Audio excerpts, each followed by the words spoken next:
Hi guys, आपण करणार आहे आज पोह्यांचा चिवडा. मी हे चाळणीने स्वच्छ चाळून घेतले आणि साफ करून घेतले. वेग घाण वगैरे असेल ते तर बघा पूर्ण स्वच्छ करून घेतले.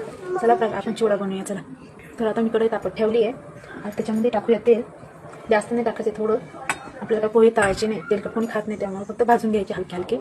थोडंसं गरम होऊन देते, मग आपण हे टाकूया याच्यामध्ये. मी फक्त अर्धा किलो पोहे घेतले आहे. अशा प्रकारे आपण थोडे थोडे भुजून घेऊया. आपण हे तळायचे नाही, तळले तर जास्त तेलकट होतात, त्यामुळे खायला बरोबर वाटत नाही. तर अशा प्रकारे आपण भुजून घेऊया. आपण थोडे थोडे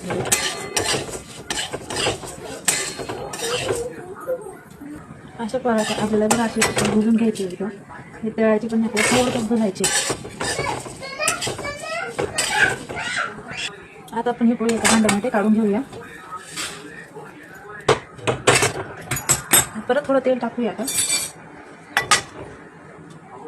आता या या या या टायमाला ह्या तेलामध्ये थोडीशी हळद टाकायची आपल्याला. मग हे टाकायचे पोहे टाकायचे. हे पूर्ण भाजून घ्यायचं. पूर्ण एक किलो हळद पूर्ण पोह्यांना लागली पाहिजे. असे हलवून घेऊया, मिक्स करून घेऊया. अशा प्रकारे आपण सगळी एक मिक्स केले. आता ते पहिले भाजलेले होते ते पण याच्यात टाकून घेऊ, ते पण मिक्स करून घेऊया चांगली. ते पण सगळं मिक्स करून घ्यायचे पूर्ण. तर अशा प्रकारे आपले सगळे पोहे भाजून झाले आहे. आता आपण ते एका भांड्यामध्ये काढून घेऊया. गॅस बंद करूया. हे काढून घेऊया एका भांड्यामध्ये. आता गॅस चालू करून कडे तापत ठेवूया. आता टाकायचं तेल. आता तेल टाकायचं, ते गरम करून घेऊया आपण. आता आपण त्याच्यात टाकूया खोबरं. असं कापलेलं खोबऱ्याचे टाकलेलं ते टाकून घेऊ. ते थोडीशी लाल टाकून घेऊया. आपल्याला खोबरं जाळायचं आणि एकदम नॉर्मल ब्राऊन कलर आला का काढून घ्यायचं. किंवा असा कलर आला पाहिजे त्याचा, ते आता काढून याच्यावर टाकून घ्यायचं सगळं.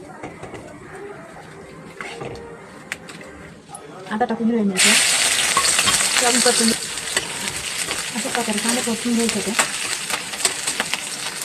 अशा प्रकारे मिरच्या करून झाल्या ते आपण काढून घेऊया आपण.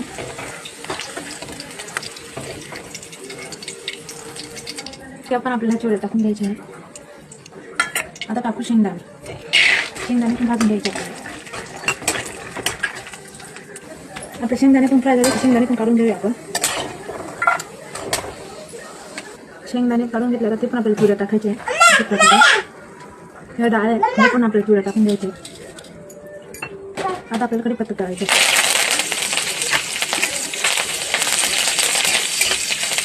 कढीपत्ता पण आपल्याला इथे टाकून द्यायचे. हे मका पोहे तळून घेतले ते पण आपल्याला इथे टाकायचे. तेल गरम होतं, त्याच्यात आता चिवडा मसाला परतून घेऊया थोडंसं तेलमध्ये. आता हा पूर्ण तळलेला मसाला आपल्याला चिवडा टाकून द्यायचा.